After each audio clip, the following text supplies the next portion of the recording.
Narito ang ulo ng mga balita sa mga oras na ito. Pangulong Ferdinand R. Marcos Jr. inilunsad ang programang Bawat Bayan Makikinabang sa Negros Oriental. Mahigit 1,200 lokal na pamahalaan na abutan na ng tulong ng administrasyon. Bilang ng mga taong naapektuhan ng masamang panahong dulot ng hanging habagat at mga bagyo, mahigit 5 milyon na ayon sa Office of Civil Defense. DICT gagamit ng anti-scam quad model bilang strategy sa pagbibigay kaalaman sa publiko hinggil sa scam.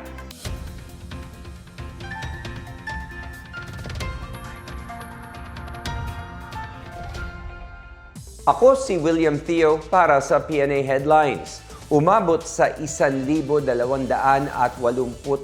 lokal na pamahalaan ang nakatanggap ng tulong mula sa programa ng Administrasyong Marcos ayon sa Malacanang. Pinakahuli rito ang Negros Oriental na binisita ng Pangulo ngayong Lunes. Pinangunahan ni Marcos ang paglulunsad ng programang Bawat Bayan Makikinabang sa Dumaguete City. Namahagi siya ng tig-10 kilong bigas sa mahigit 2,000 benepisyaryo mula sa Barangay Talay at Barangay Cantil-E. Ito ay isinagawa sa ilalim ng Bagong Pilipinas Rice Program na pinondohan ng Local Government Support Fund.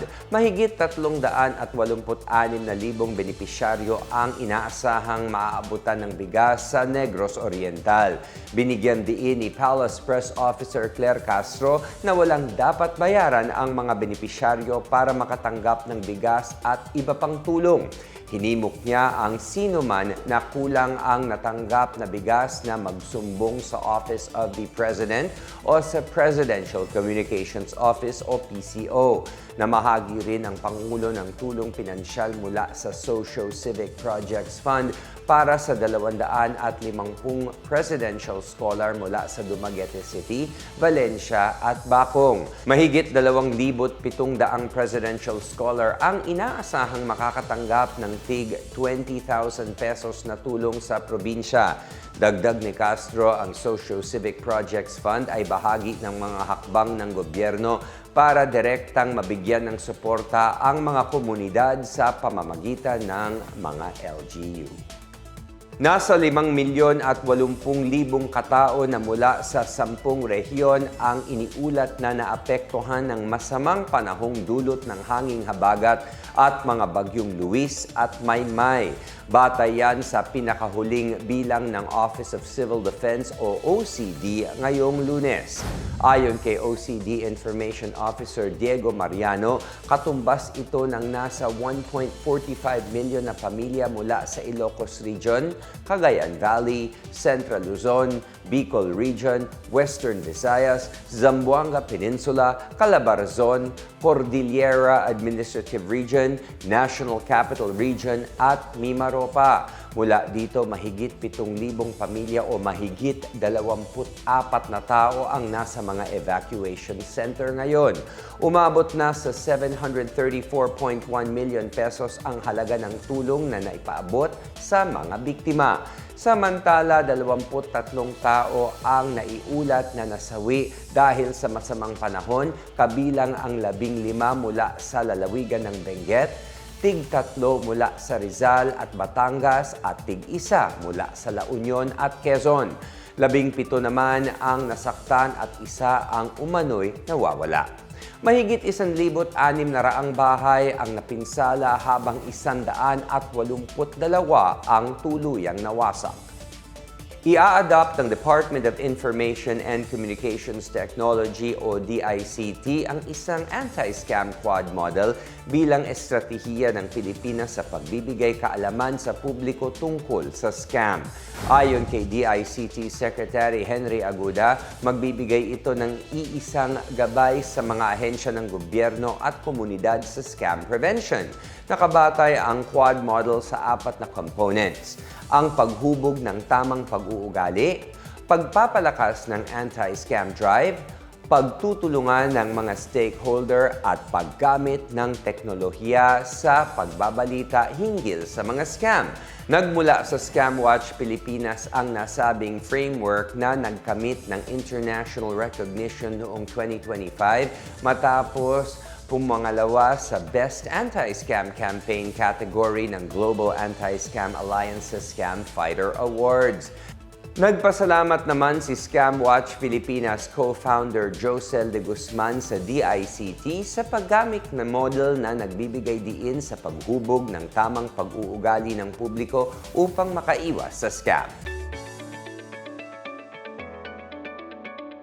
At sa balitang pangkalakalan, isinagawa ng Department of Agrarian Reform Batangas kasama ang Department of Public Works and Highways Batangas District Engineering Office 3 ang huling inspeksyon sa isang farm-to-market road project sa Barangay Bilibinwang, Bayan ng Agoncillo.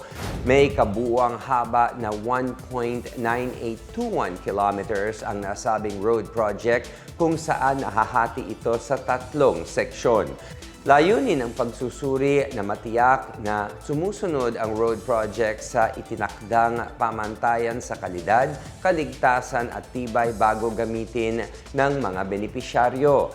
Inalam din ng inspection team ang mga kinakailangan pang isaayos ng kontratista upang matugunan ang lahat ng natitira pang mga concern.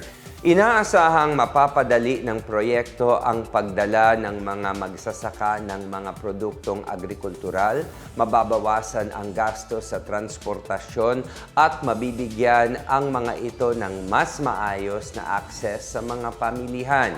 Samantala, nakapagtala ang BOC o Bureau of Customs Port of Manila ng pinakamataas na monthly revenue noong Hulyo 2026 matapos makakolekta ng 8.93 billion pesos. Mas malaki ito ng 1.93% kumpara sa itinakdang revenue target na 8.76 billion pesos. Pinuri ni District Collector Rizalino Jose Torralba ang mga kawani ng Port of Manila sa kanilang dedikasyon sa trabaho, maging ang suporta ng BOC Central Office sa pagkamit ng nasabing tagumpay.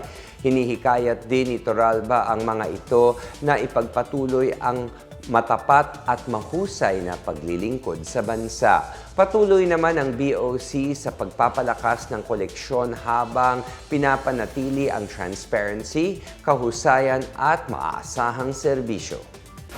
At yan ang pinakabago at pinakamainit na balita sa mga oras na ito, hatid sa inyo ng PNA Headlines.